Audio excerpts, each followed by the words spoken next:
नमस्कार दोस्तों, मैं आपका विवेक सैन। आज युवाओं के लिए एक संदेश लेकर मैं आपके बीच में पहुंचा हूं। ये वीडियो खासकर उन लोगों के लिए है जो आज की तारीख में भारतीय राजनीति में दिलचस्पी लेते हैं। ये वीडियो उन लोगों के लिए है जो आज की तारीख में देश में होने वाले हर मुद्दों पर बोलने की कोशिश करते हैं लेकिन नहीं बोल पाते।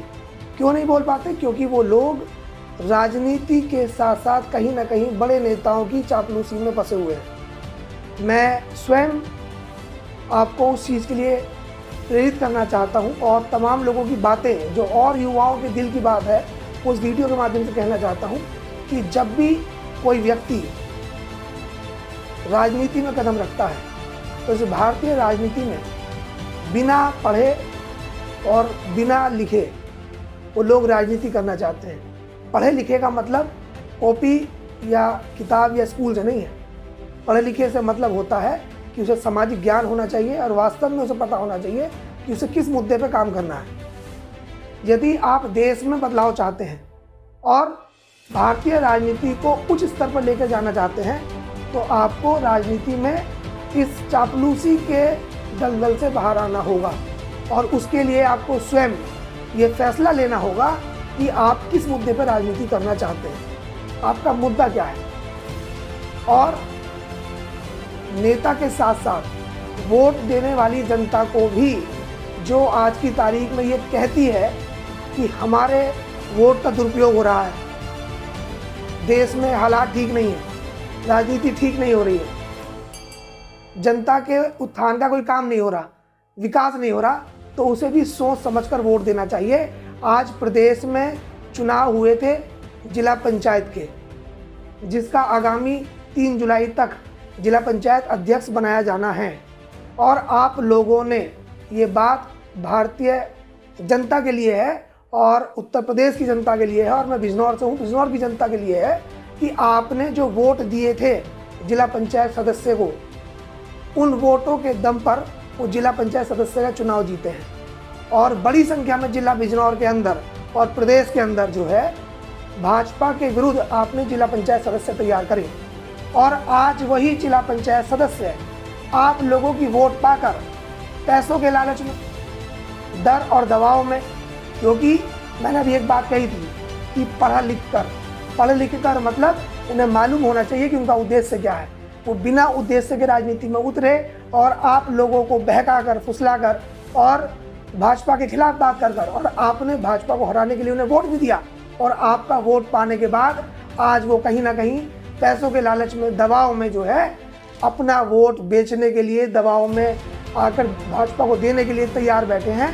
तो आपको भी ये सोचना होगा कि आप वोट किसे दे रहे हैं। आपको सवाल करना चाहिए। खास तौर पर अभी आपके पास वक्त है पूरे प्रदेश में, देश में और जिला बिजनौर में जिस व्यक्ति को वोट दिया था और वो जीते हैं तो वो उन्हें फ़ोन करके कहें कि हमने आपको वोट भाजपा के विरुद्ध इस देश में असमानता, भेदभाव और जात पात की राजनीति करने को जो तैयार बैठी है सरकार भाजपा, उसे हराने के लिए आपको वोट दिया था। उसके भेदभावपूर्ण स्वभाव को ख़त्म करने के लिए आपको वोट दिया था। आज आप हमारा वोट पाकर पुनः उसी सरकार को अपना वोट देने के लिए तैयार बैठे। तो अगर आपने ऐसा किया तो आने वाले वक्त में आप समाज में मुंह दिखाने के लायक नहीं रहेंगे और हम आपको जीवन में कभी वोट नहीं देंगे। ये सवाल आप लोगों के लिए है और आप इसका जवाब जो है उन लोगों से मांगिए जिन लोगों को आपने वोट दिया था। और ख़ास तौर पर इस देश के नौजवानों को राजनीति जो कर रहे हैं उन लोगों को ये तय कर लेना चाहिए कि वो किसी MP MLA की गुलामी नहीं करेंगे, चाहे वो किसी भी पार्टी का हो, चाहे वो आपकी पार्टी का हो, चाहे वो दूसरी पार्टी का हो। आप लोगों को ये तय कर लेना चाहिए कि हम मुद्दों की राजनीति करेंगे, समाज के हित की राजनीति करेंगे और यदि हमारी पार्टी, हमारा नेता भी अगर मुद्दे से भटकता है तो हम उसके खिलाफ भी आवाज़ उठाएंगे। तो आप देश बदल सकते हैं, आप सोच बदल सकते हैं, प्रदेश बदल सकते हैं। तब जाकर जो है इस भारतीय राजनीति का जो है स्वरूप और रूप बदलेगा। और मैं ये कहना चाहता हूँ कि आने वाले वक्त में नौजवानों का समय है, नौजवान इस देश में राजनीति करेंगे। और भाई चंद्रशेखर आज़ाद एक नौजवान है और बहुत जल्द ही इस देश में, प्रदेश में युवाओं के लिए उन्होंने विकल्प तैयार करा है। मुझ जैसे एक गरीब और आम परिवार के व्यक्ति को उन्होंने अपनी पार्टी से वो सम्मान दिया है। तो मैं वास्तव में आपको यकीन दिलाना चाहता हूँ कि भाई चंद्रशेखर आज़ाद के साथ यदि आप लोग जुड़ोगे तो आप मुद्दों की राजनीति करोगे, विकास की राजनीति करोगे और देश को बदलने की राजनीति करोगे। अन्यथा जैसे कि भी आपने देखा कि गाज़ियाबाद में एक हमारे मुस्लिम बुजुर्ग को मात्र इसलिए मारा गया, मात्र इसलिए उनकी दाढ़ी काटी गई कि उनसे जो है कथाकथित हिंदूवादी लोग जो है जय श्री राम कहलवाने की बात कर रहे थे। और मैं उन घटिया सोच और क्षणिक मानसिकता के लोगों से कहना चाहता हूं कि तुम लोग वास्तव में हिंदुओं के नाम पर कलंक हो, क्योंकि हिंदू शब्द का मतलब है शांत स्वभाव, करुणा, दया, प्रेम और उदारता। इन सब से मिलकर हिंदू धर्म तैयार होता है। और आप जैसे लोगों की वजह से विश्व स्तर पर हिंदू धर्म को कलंकित होना पड़ रहा है। और आप लोग यहाँ राम के नाम पर दलितों को, मुसलमानों को और लोगों को प्रताड़ित कर रहे हैं। और उधर आप ही के लोग जहाँ राम मंदिर के नाम पर चंदा इकट्ठा होता है, 2 करोड़ की प्रॉपर्टी 18 करोड़ में बेच देते हैं। तो वो लोग केवल धर्म उतना इस्तेमाल करते हैं जितनी उन्हें ज़रूरत होती है।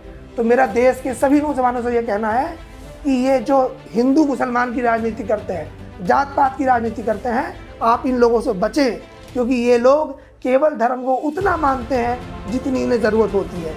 ना इस देश में हिंदू खतरे में है, ना मुसलमान खतरे में है। वास्तव में इस देश में इंसान खतरे में है।